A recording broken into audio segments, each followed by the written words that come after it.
ஒரு சின்ன ஸ்டோரி இருக்கு. அதை இப்ப நான் உங்களுக்கு சொல்றேன்.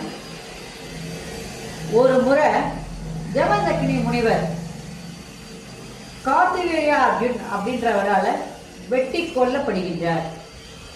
இவருடைய மனைவி ரேணுகா தேவி. அந்த அம்மா என்ன பண்ணுதுன்னா, கணவன் இறந்த உடனே அங்க தீ மூட்டி அதுல தன்னுடைய உயிரை மாச்சிக்கிறதுக்காக போறாங்க. அந்த நேரத்துல மழை அதிகமாக பெய்து அந்த தீயெல்லாம் அணைத்து விடுகிறது.